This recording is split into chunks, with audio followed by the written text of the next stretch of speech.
hikimar sarauta shine mutum ya zama mai daraja da kima a idan al'ummar bisa adalci. Basarake shine al'umma sai da cewa a koda yaushe yana kusanci da su kuma yake kokarin ya kwato musu hakkin su a koda yaushe. Idan fa sarauta kike ji da shi, sarautar su ta fita mu. Mulki kike ji da shi, sun fi mu. Dauke shi to ku tafi da shi ku je ku daure shi a turken dawaki sai yayi shekara. Kada ku bashi wani abinci face dutsa.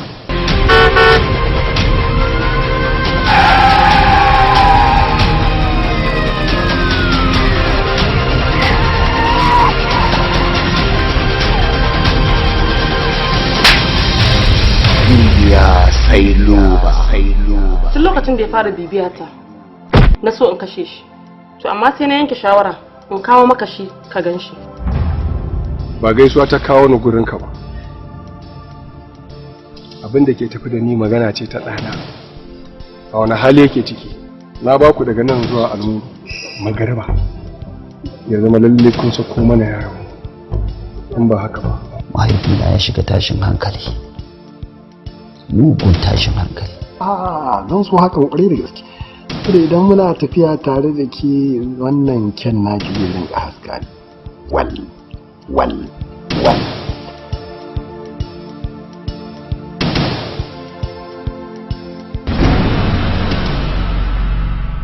Ai mutum shi ke kafa tarihi. Ina so ki bayan dama domin na kafa na tarihi. Ta yaya zan kafa tarihi? Ta hanyar mallaka soyayya ki.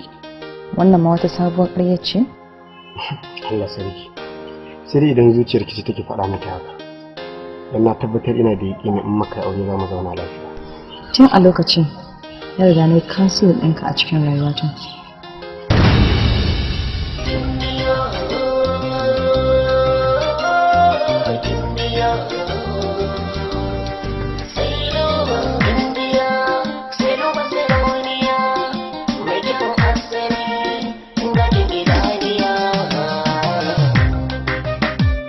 Indiya sai luba.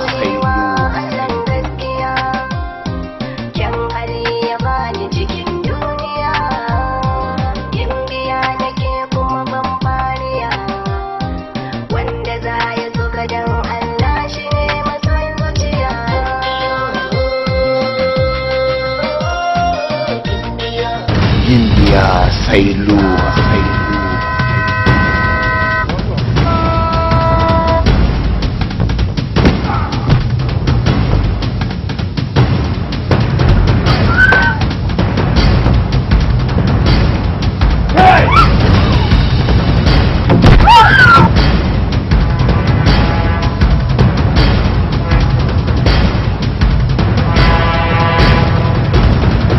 Ba zai yiwu a ce ni ina nan as commissioner of police a ce yar sarki guda a wannan jihar an yi kidnapping ɗinta, kai ma ka san ba zama. Inna lillahi wa inna ilaihi raji'un.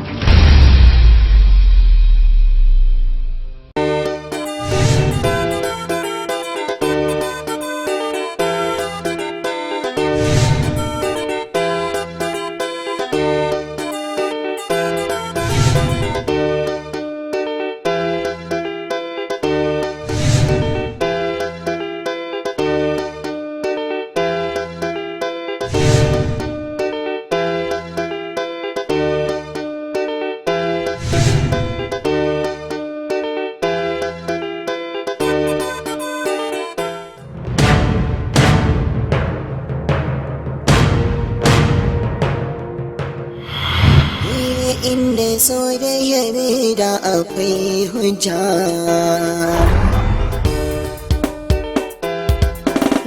Na ji na ku saurara ku ji na wani ma domin kusan akwai hujja ta yan uwana. Taho kusan akwai hujja.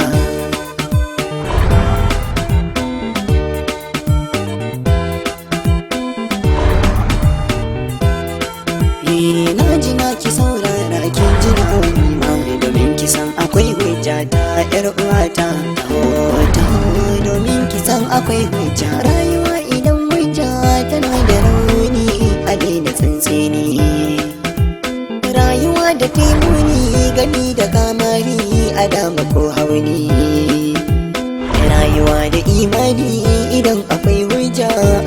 ban kwana.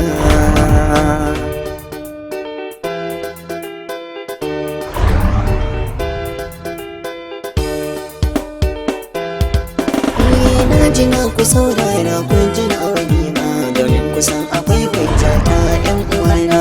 Taho taho taho kusan akwai hujja.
Wanda kuka wanda.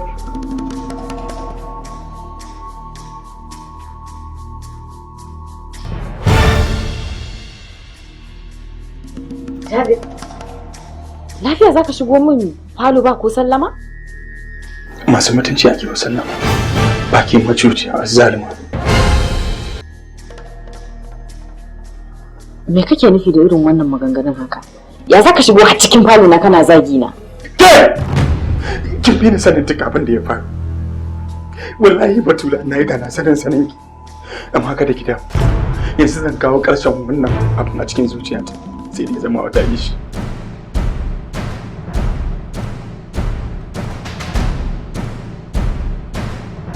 Don Allah Jabir kai haƙuri. Me kake nufi da wannan bayanin naka?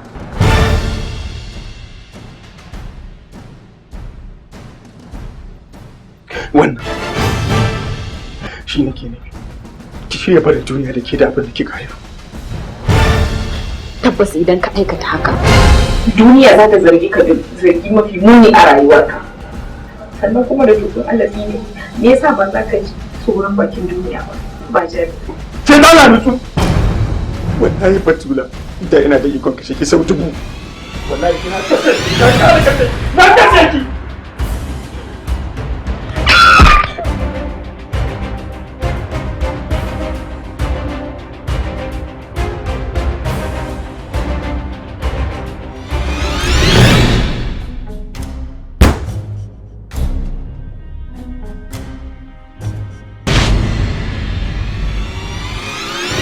Aiki na kawo maka sai irin shi saka shi suna kasance ai manaja ne ya aike ni kuma ya ce kar in dawo sai an sa hannu a tafi.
kashe su raba su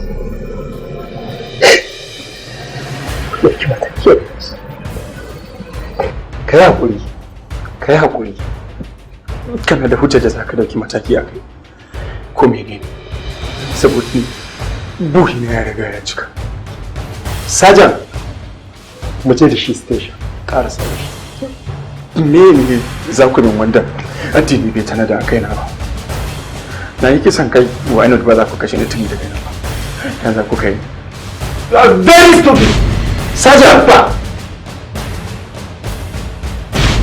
ina tabbatar maka da cewa wallahi ba san gane ka ba ba za ka zuba da jinin matata da yata ka zauna lafiya sai da ƙarfi sai da ƙarfi ya rabu da shi na mu je station sani da su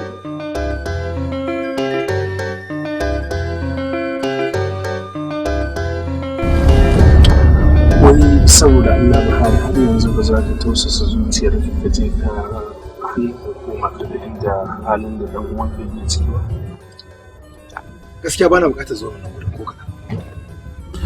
Na sani ba za ka iya zuwa ba saboda ba ka son ka ga irin azabar da yake sha. Amma abin da yake ƙara bani mamaki shi yanayin yadda mutum ya aikata kisan kai da hannunsa sannan kuma ya amsa yayi kuma yake roƙon hukuma da ta yanke masa hukunci cikin gaggawa. Kaga ba wani abu ne yake damun shi ba ci rashin tsoron. Gaskiya ne Allah ya sauki. Anya ku baya shaye-shaye? Yana cin hayyacinsa shi dai ba shaye-shaye yake ba kuma babu wani abu da ya same shi.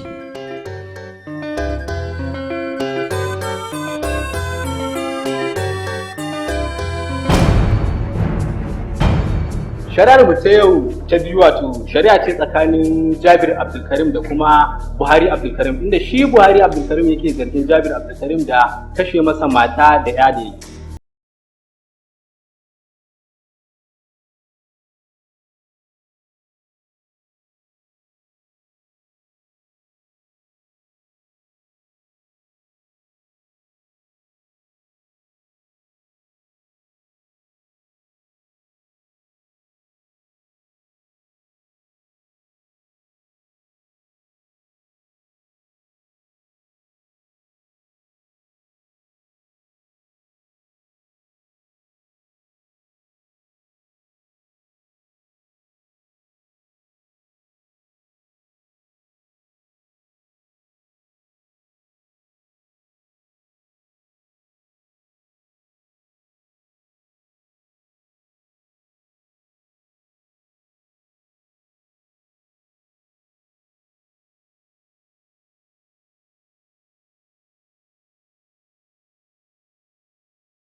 Malam Buhari, ina so ka yi wa kotu bayanin kanka da kuma alaƙarka da wanda ake zargi.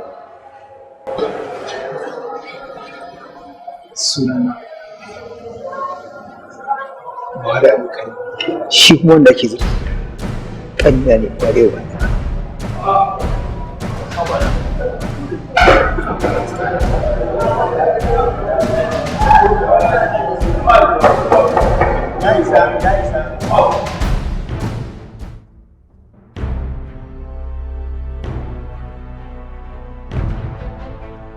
ni da Jabir muna zaman mutunci, ba fitina tsakanin da shi, babu wani abu na tashin hankali ko rashin jituwa a tsakanin. Shin ba ka ganin yana ta'ammali da wasu ƙwayoyi na shaye-shaye ko kuma wasu mugayen abokai? Tun taso wace ban taɓa sanin sa a matsayin mai shaye-shaye ba. Hasali ma ya tsani mai shaye-shaye. Maganar abokai kuwa, to ba zan iya yanke hukunci ba saboda na kasance mutum mai yawan aiki ko tarin aiki a kai na kamar ni, saboda ka ba lalle bane in zauna da shi ko yaushe har in san irin. To amma duk da haka kotu za ta so ta ji yaya hirar ku ta ƙarshe ta kasance. Ba zan manta da maganar ƙarshe da biyu.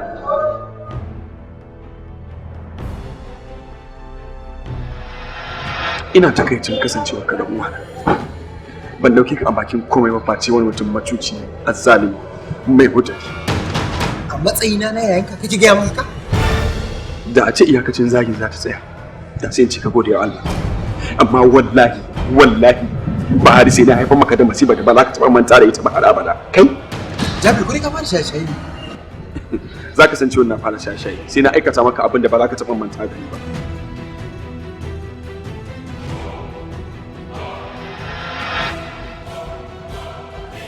Wannan ita ce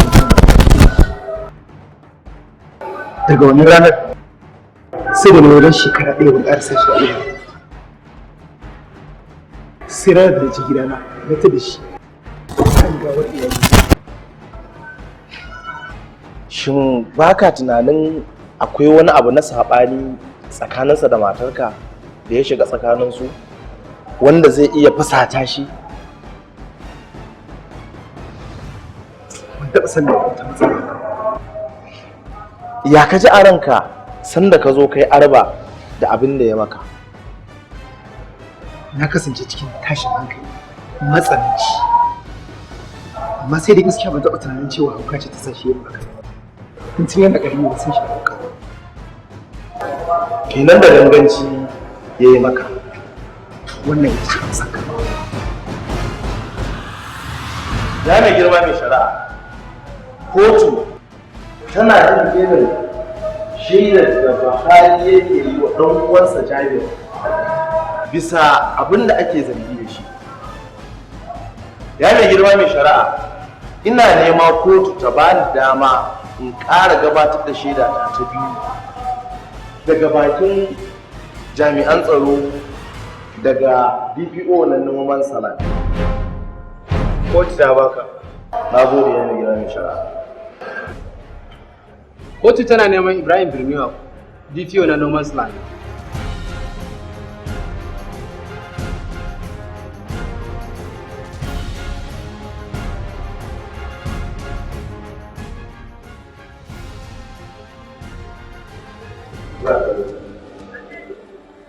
DPO, kotu za ta so ta ji cikakken sunanka da kuma alaƙarka da wannan kisa. Sunana Ibrahim Birniwa. Ni ne DPO na noman salat. Ya jagoranci wannan kisa. A lokacin da kuka je gidan Buhari, kotu za ta so ta ji a wane yanayi kuka sami iyalinsa da kuma wanda ake zargi. Buhari ya nemi jagorancin mu je gidansa. Yayin da muka je muka fara bincike, mun tarar da gawon matarsa da 'yarsa da kuma Jabir a gefe da makami a hannunsa da jini yana kuka. Kotu za ta so ta ga wannan makamin da aka yi wannan aikata shi. Idan mai girma mai shari'a ya bani zan gabatar da ita. Kotu ta baka dama. Kotu. Yes sir.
ana tuhumar ka amma baka ce komai ba ka yi shiru.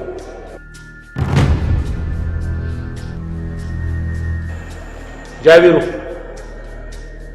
amma ka san cewa rashin magana ka zai iya jawo ma wani hukuncin banda hukuncin da ake tuhumar ka da shi? Ba da saba, shin ba da mahaukaci muke shari'a da shi ba? Ya mai girma mai shari'a yana da cikakken hankali. A bisa rashin da'a da Jabiru ya nuna kotu, kotu ta daure Jabiru sati 2 a gidan wakafi kafin a zo a cigaba da sauraron wannan shari'a. Bayan haka, kotu ta ba da damar aiwa Jabiru horo mai tsanani saboda rashin da'a da ya nuna, sannan a kai shi gurin jami'an lafiya domin su duba lafiyarsa.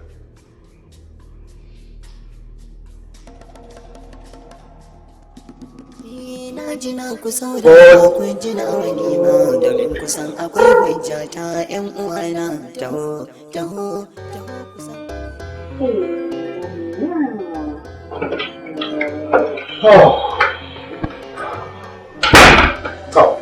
Ni zan wuce. Har ka fito? Wallahi na kusa magana ba shi yasa da su. Ba mammo. Ni da ke so da cin da mu ne ba ka karɓa. Kake da. Saboda ina sauri ina da baki kasu suka jira. Gaskiya yau ko da ka ne sai ka ci. Kinga, ki bar nan tafi na dawo ko ibi zaki nuna yadda. To, maganar nan ta mufa. Gaya min abin da ba zai wuce minti ɗaya. Dama 'yan kwanakin nan ina yawan yin mafarkin jabir. Ina mafarkin ya kulle ka da igiya ni kuma ya biyo ni da wuka. Kinga, haba kuma ke ma kirga kin san cewa mafarki ba gaskiya ba. Da Allah ki dena ɗaga hankalin ki akan wannan mafarki ba ke. Ni zan wuce sai na dawo. Kin ji ko? Gani da kamari a dama ko hauni. Rayuwa da imani idan akwai hujja a daina ban kwana. Ni ba ruwana da shi, me ake da shi? Allah na tuba in ba ma akwai rabo tsakanina da shi ba, an shi ba daidai da ni. Ke dakata. Wannan labarin da na zo miki tabbas zai faranta miki rai. Ai ba irin wancan bane. Dakata dan Allah. Wallahi in ba dan ke bace in wani ne ya zo nan sai na zazzage shi wallahi.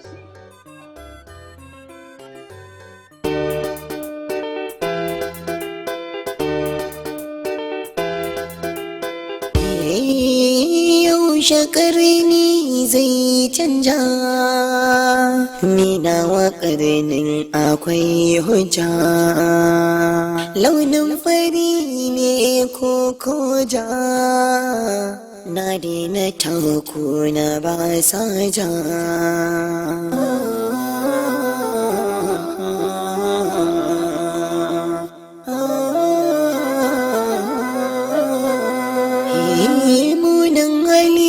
da akwai rauni in zuci an gina soyayya gaman jini soyayi tsanani zama da juna tarayya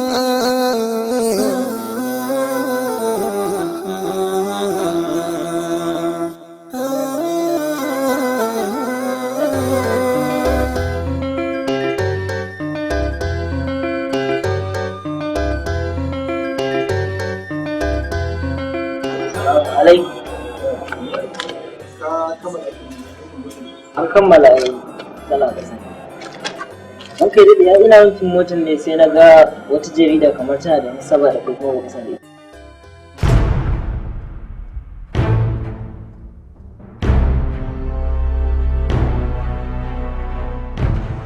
A gaba da lafiya ba.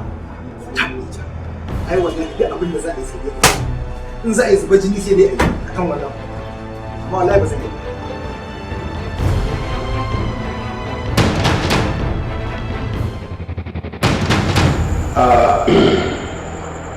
Ko tana buƙatar lauya masu gabatar da kara.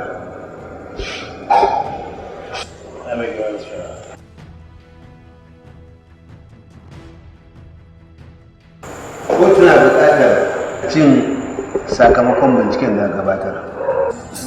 Idan kotu ta ba da dama zan gabatar da Dr. Abbas a matsayin likitan da ya yi bincike. Kotu ta baka dama. Na gode ya yi yawan shara. Dr. Abbas Al'ami, kotu za ta so ta ji ya sakamakon binciken ku ya kasance a kan jami'a. Tabbas mun yi bincike kuma bincikenmu ya tabbatar mana da cewa makwalarsa ta ji duk da cewa akwai wasu jijiyoyi da ciwon bai taba ba waɗanda za su kusar masa da hankali. Kana nufin da rabuwar hankalinsa ya aikata wannan mummunar ta'asa ko kaɗan ya samu taɓin hankali a yayin aikata wannan ta'asa. Wannan ita ce takardar binciken likitoci. Mun gode likita. Za ka iya tafiya.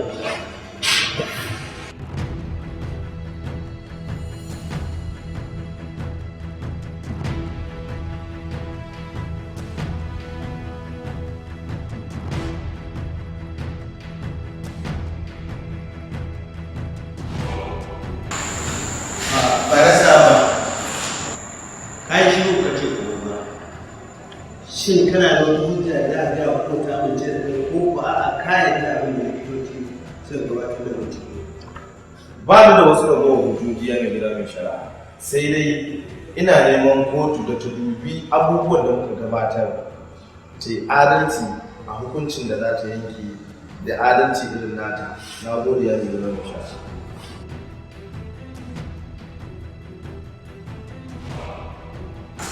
A bisa kundin tafiyar da harkokin shari'a na wannan ƙasa, kotu ta kori wannan ƙara saboda ba za ta ci gaba da sauraron shari'ar mahaukaci da mai hankali ba, saboda yin haka kuskure ne ko kuma wuta ce. ƙarya da yayin shari'a wallahi da ake sanar ba wani hankali ke. ƙarya kake Buhari, kai ne su rashin lafiyar jami'a. Bahija, kin zo ki min sharri? Wace ce ke zai shigo kotu kina magana ba tare da an baki izini ba? Ya mai girma mai shari'a, ina da kwan kotu da ta yafe min na shigo ba tare da an bani izini ba ina magana. Kotu ba za ta yafe ni ba, har sai kin sanar da wace ce ke kuma da me kika zo. Bahija, kar ki faɗa magana da ban da a cikin ta. Kai ki jefa rayuwa ta cikin matsala. Idan ka ƙara magana, kotu za ta yanke ma hukuncin da ya fi wanda aka tanadar maka.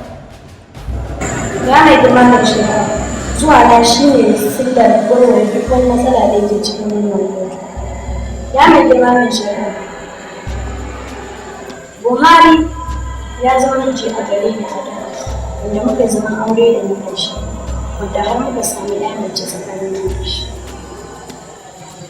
Buhari shi ne sillar taɓin hankalin da ke tare da jami'a.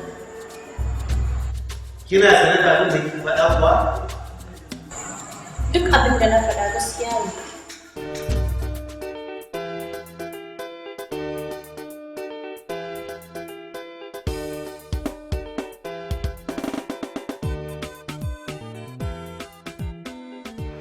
Wai me kake nema ne? Ina yin kullum mota ne.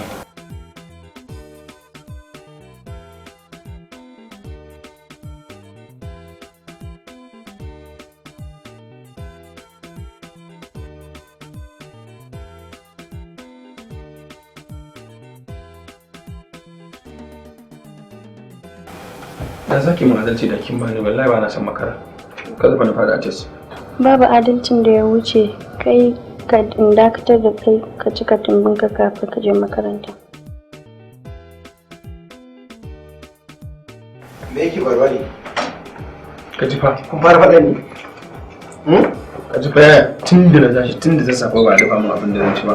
Sai da na tashi tafiya da ciwon zai an ci abinci. Ka zo shi kenan. Sosai ma kuwa. To shi yasa na gaya ma tun wuri ka kawo mana budurwarka mun yi da ka ga kawowa. Ni dai ban ce haka ba. Mu je ka breakfast ɗinka. A ta da kin san Allah ba zan kuma ba kawai ni ki bani kina tafiya ta. Shi kenan tun da ka rantse ba masara. In ya so kowa gidan nan yau ba wanda zai yi breakfast zan kwashe abincin don almajirai su kwasa. Haka dai kika ce amma ki ba sai ba zai yi ba. Ta domin ba zai ci abinci ba shikenan. Sai a ce kowa wanda zai ci ba. Kan ku da yake ni sai an zo na tafiya ta. Je ka abinci a gidan nan kamar an ci an gama ni. Mun ki sai tashi mun je an hada nawa daban. Ki shirya mai breakfast zai dinga. Kai da bebin naka dai duka yau sai dai ku yi haƙuri ba abinci.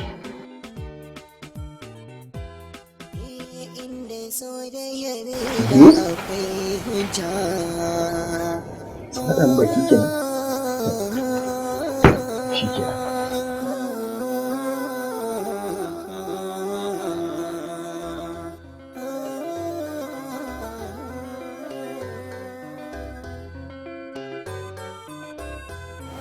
Kenan mutum ba za a masa abin da yake so ba sai abin da ya ga dama a cikin gida.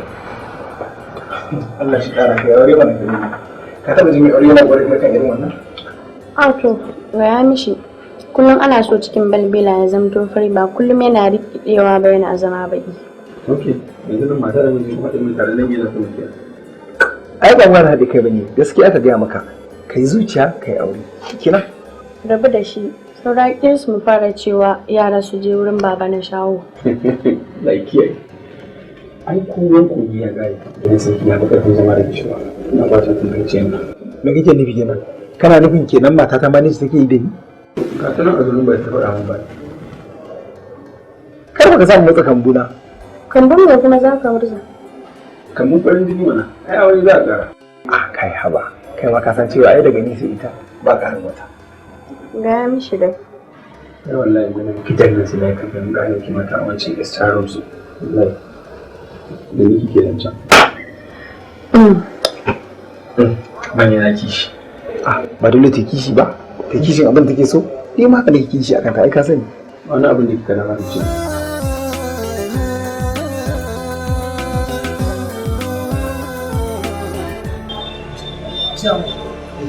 Takardun kamfanin tsara hukumar na bangare kawo maka wani mutum. Ai tuni na gama isar da kudi a kamfanin.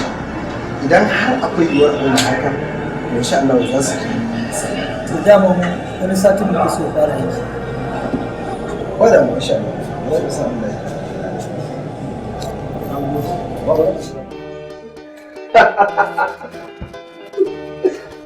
gaskiya an tabbata ba na san irin wannan wasa saboda gaskiya wannan ni ba wasa bane.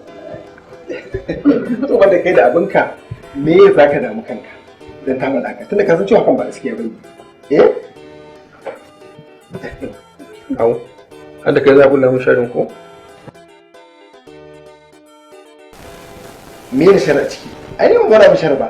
Kafa ka banta kai da bakin ka kake budewa kika ce mata shin wanda ƴan mata da ƴan mata ne ta zarewa na jiya ba kai ke faɗa da kanka?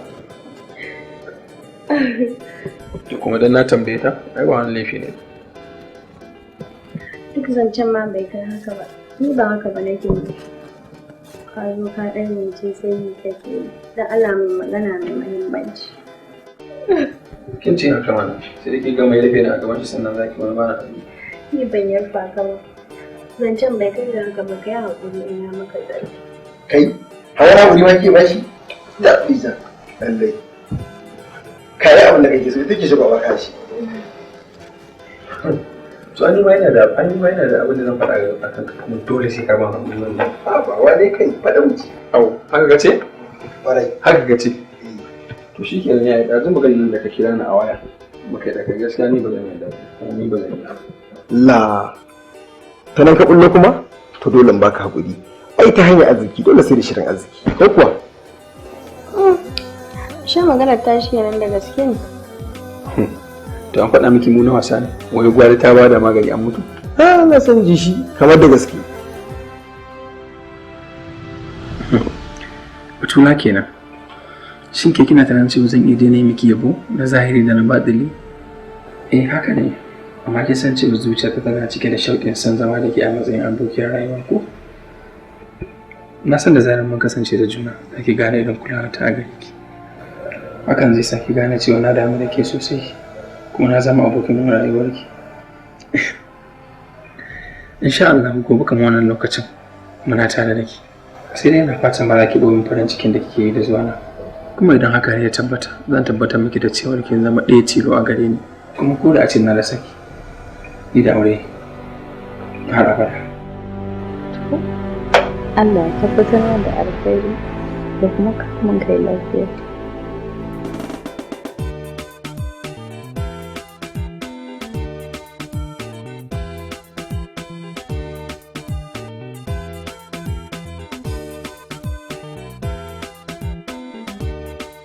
Dala abin shi idan ka je ka tabbatar da cewa ka kammala abin da ya kai ka kana kammala kuma ka dawo ya ji ko Allah ne na zuwa zan na kammala Allah da zuwa nan ba zama zan yi ba. To ni dai kar ka mance da sako na san ka da mantuwa. wani sabo ko Kirarka ne mana. To nawa zaki bayar? Yau kuma kai da iyalinka za a ji kanku. Ina so ta gane cewa ni ma dan fara bani girma. Haka ne. Muke yaya ni zan tafi amma ya magana karka da mu zaka ji alat. Shi ke. Ina da. Oh kai masati. Bye bye. Allah ya.